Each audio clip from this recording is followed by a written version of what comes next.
You know the look, sunrise yoga, perfectly filtered? The gratitude journal, every single line filled. That green smoothie blended like it's a work of art. This was Maya's life, or so it seemed. A self-care masterpiece, right? So why did she feel like she was quietly, meticulously, just falling apart? If your own quest for wellness feels less like me time and more like you're constantly on stage, you're definitely not alone. And that picture-perfect self-care routine? Yeah, it might just be the most elaborate, expensive, and downright exhausting scam you've ever bought into. So let's talk about Maya. Picture this. Her alarm, naturally a gentle bird song. This goes off at 5:30 a.m. First up, warm lemon water. Then, it's an hour of intense, yet somehow serene, yoga streamed live from some Balinese retreat. She couldn't actually dream of affording breakfast. Overnight oats with exactly 7 blueberries and a sprinkle of chia seeds because, aesthetics and supposedly it's life-giving. Her days were this carefully woven tapestry of wellness trends. Meditation apps with those soothing British narrators, lunchtime walks plugged into self-improvement podcasts, and an evening ritual involving magnesium, a silk sleep mask, and journaling about 3 amazing things that happened, even if she had to seriously stretch the definition of amazing. On paper, Maya was the poster child for self-care.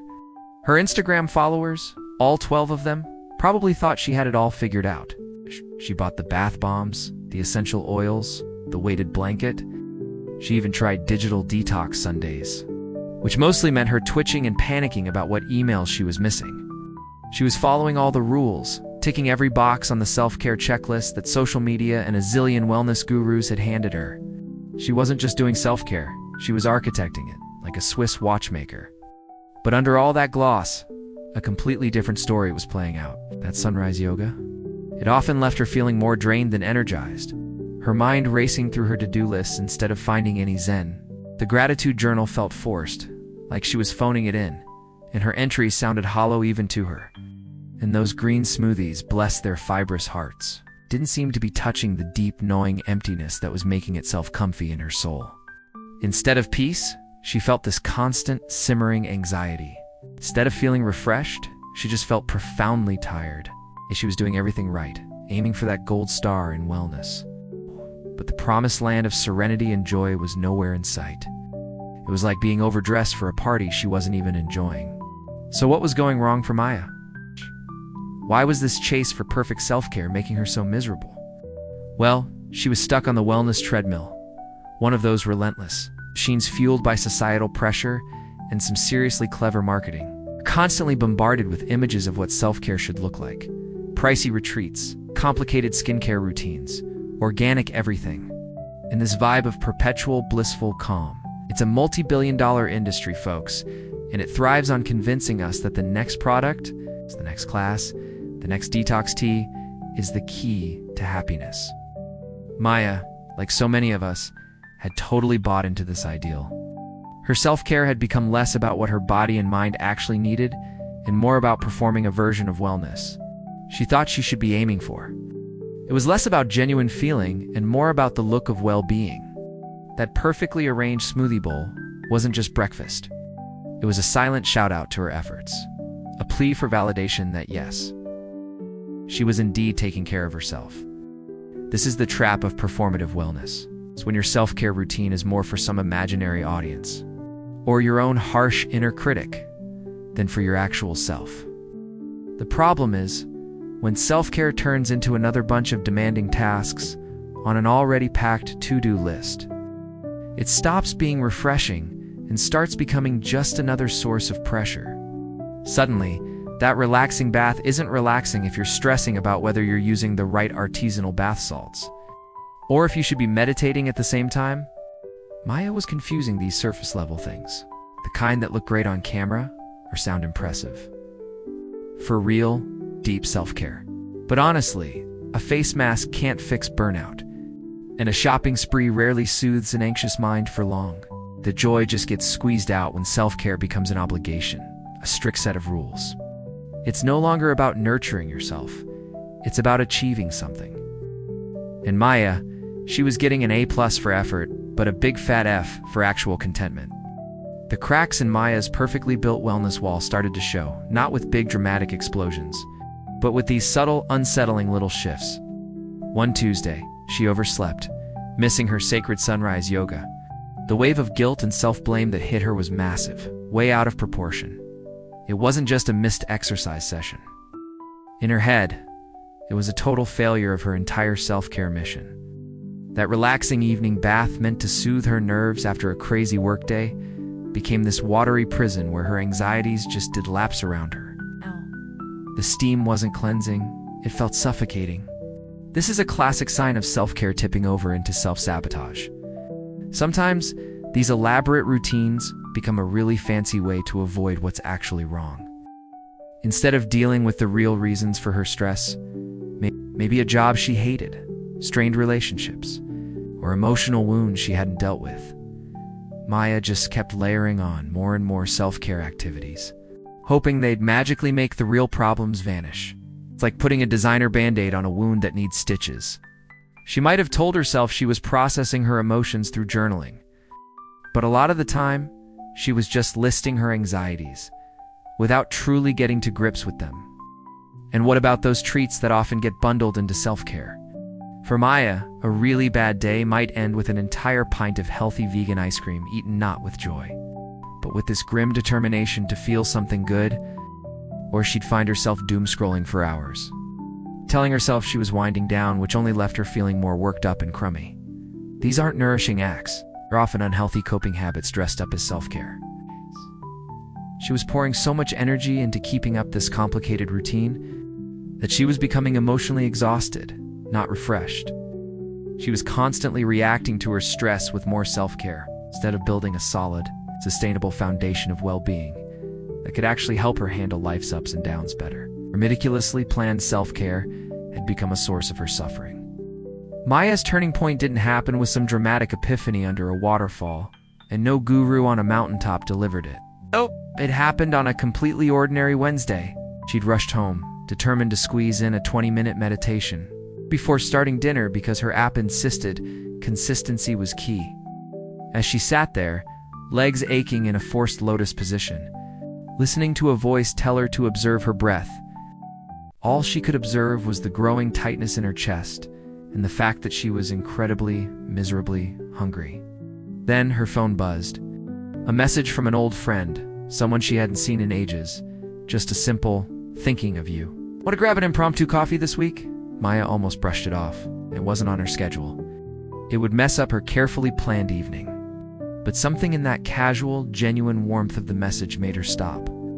She looked around her Zen den, the aromatherapy diffuser puffing out lavender-scented anxiety, the stack of self-help books practically judging her from the corner, and a thought sharp and clear cut through the fog. This isn't working. I'm doing all of this to feel good, and I feel awful. It was a small crack, but it was enough to let a little light in. For the first time, Maya thought that maybe she wasn't the one failing at self-care. Maybe the brand of self-care she was so desperately chasing was failing her. What if the problem wasn't her lack of discipline, but the very definition of perfect self-care she'd been sold? This tiny shift in perspective was the start of her escape from the wellness trap. It wasn't about adding more, it was about questioning everything. That little text message, that moment of super uncomfortable meditation, kicked off a chain reaction in Maya's head. She started to see the scam part of the whole self-care thing with fresh, critical eyes. It was like the wellness industry was this giant, glittering stage, and she'd been so focused on her own performance that she hadn't even noticed the flimsy props and the exhausted stagehands. Her aha moment wasn't one big flash of insight, but more of a slow realization.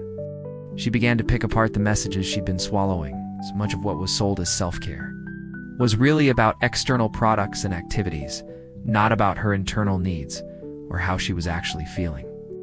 It was all about buying the right jade roller, the premium matcha powder, the subscription to the exclusive yoga platform. It was less about being well and more about buying the accessories of wellness. This whole commercial side of it became glaringly obvious. Companies weren't really selling peace of mind. They were selling things, and a lifestyle that often felt completely out of reach. Then there was the one-size-fits-all myth. Social media, especially, loves to push specific routines as the ultimate answer. Sunrise yoga, ice baths, fancy multi-step skincare. But Maya hated mornings. She found ice baths to be pure torture, not invigorating. She was forcing herself to do things she genuinely didn't enjoy, just because they were presented as the right things to do. The wellness world seemed to be saying that if a certain practice worked for some glowing influencer, it should work for everyone. This completely ignored that we're all different. Our personalities, our lifestyles, what we actually like. If you don't actually enjoy the process, is it really self-care? Or is it just another chore you end up resenting? Maya realized she'd been chasing an aesthetic, a carefully curated image of peace, rather than actual peace itself. She'd been so busy performing self-care that she'd forgotten to check in with herself and ask, "Hey, what do I actually need right now?" The pressure to be constantly optimizing, to be the best version of herself, had turned trying to feel good into just another area where she could fail. The scam wasn't necessarily that yoga or meditation are bad in themselves, but that they become part of this rigid, externally imposed set of rules for what perfect self-care has to be, completely stripped of any personal joy or intuition. So, if those elaborate, Instagram-worthy routines are a potential trap, what does genuine self-care actually look like? This was Maya's next big question, and the answer, she found, was way simpler and much less photogenic than she'd been led to believe. Real self-care isn't about cramming more complicated tasks into your day. It's about cutting out the noise and tuning into your basic human needs. It starts with the basics, the stuff our grandparents knew. Without needing a wellness guru to spell it out, are you getting enough sleep consistently? Not just a few hours squeezed between late-night scrolling and an early alarm, but actual, restorative sleep? How's your nutrition? Not necessarily a diet of exotic superfoods that cost a fortune, but regularly eating meals that make you feel energized and good, meals you actually enjoy? Are you moving your body in ways that feel joyful, not like a punishment? Maybe that's a dance class, a walk in the park, or just stretching while you wait for the kettle to boil, not necessarily some grueling workout you dread all day. Beyond the physical stuff, authentic self-care is deeply rooted in self-compassion. It's about treating yourself with the same kindness and understanding you'd offer a good friend who's having a tough time. This means ditching that harsh inner critic that's always telling you you're not doing enough, not good enough, not serene enough. It's about admitting that it's okay to have bad days, to feel tired, to not be on all the time. It's about setting boundaries, saying no to things that drain you. It's protecting your time and energy and not overcommitting yourself just to please others. That right there is a radical act of self-preservation in a world that constantly demands more from us. And crucially, genuine self-care is proactive, not just reactive. It's about weaving small, sustainable acts of kindness toward yourself into the fabric of your daily life. That way, you're building resilience and well-being continuously, not just desperately reaching for a quick fix when you're already burnt out. And perhaps most importantly, it involves regularly checking in with yourself, asking, how am I really feeling? What do I truly need right now? And then, actually listening to the answer, even if it's just a nap or 5 minutes of silence. Armed with this new understanding, Maya started to dismantle her old, rigid self-care empire and build something much more modest, yet infinitely more nourishing. Her transformation wasn't about finding a new, even better set of routines, but about adopting a completely new mindset. It was about embracing imperfection. That 5:30 a.m. alarm for sunrise yoga, gone. Some mornings she still woke up early and enjoyed a quiet cup of tea, but other days she slept in, letting her body get the rest it was clearly screaming for. If she felt like moving, she might go for a spontaneous walk in the local park. Not because her fitness tracker guilt-tripped her, but because the sun was shining and the idea just felt good. No lycra required, no personal bests to beat. She rediscovered the simple joy of listening to music, not a self-improvement podcast, just tunes that made her feel good. Her gratitude journal gathered a bit of dust. Instead, she found herself noticing small, genuinely pleasant moments throughout her day. The taste of her coffee, a funny text from her friend, the satisfaction of actually finishing a work task. She didn't feel the need to write them all down to prove she was grateful. She just felt it. Her meals became less about sticking to strict clean eating rules and more about enjoying food. Sometimes healthy, sometimes indulgent, Without all the guilt, she started saying no a lot more. No to extra projects at work that would stretch her too thin. No to social invites that felt more like obligations than fun. And in doing that, she said yes to more quiet evenings. More time for hobbies she'd forgotten about.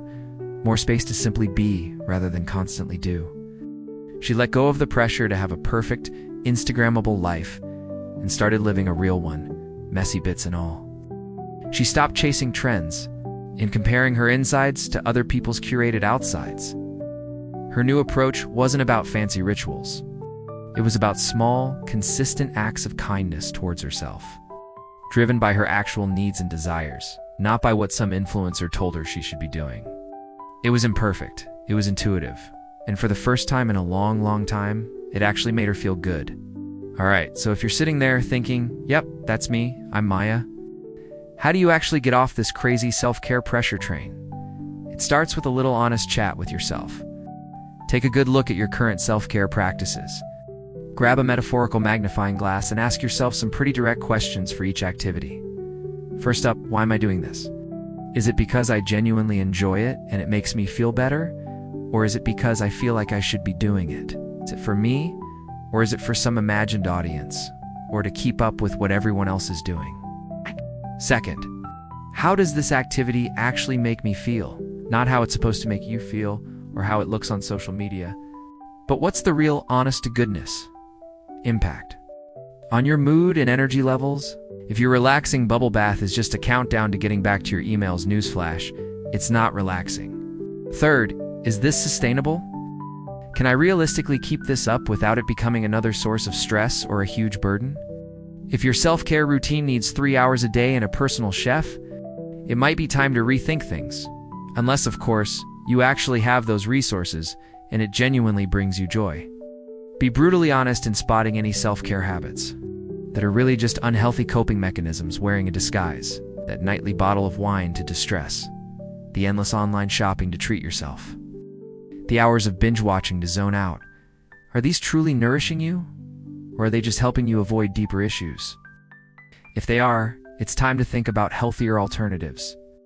Maybe that means reaching out to a friend, journaling with real honesty, or even looking into professional support if you're struggling to break those patterns. No shame in that.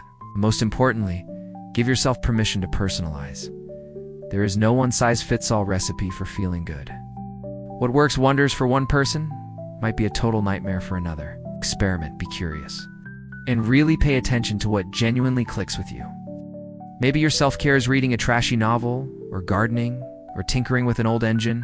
Simply having a good laugh with a friend. If it refills your cup, it counts, period.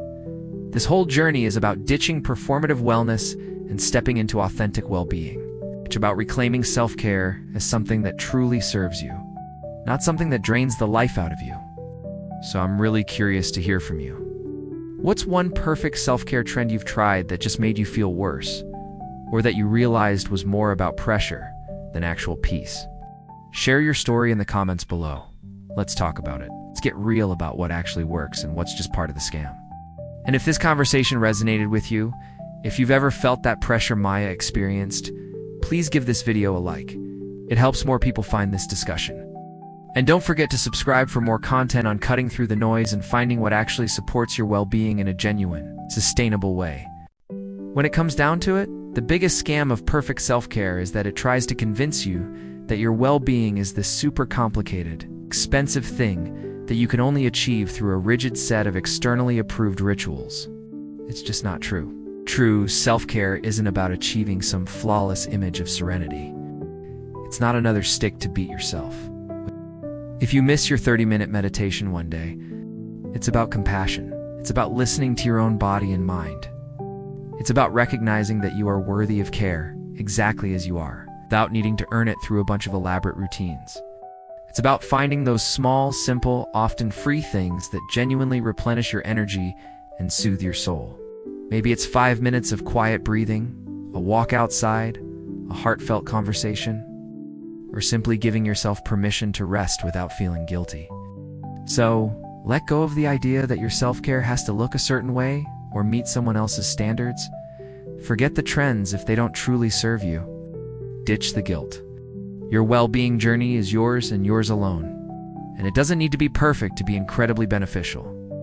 The real magic happens when you stop chasing some idealized version of self-care and start practicing genuine, perfect, and deeply personal self-kindness. That's the kind of care that actually changes things, the kind that can't be bought, and the kind that certainly isn't a scam. It's just you, taking care of you. And that's more than enough.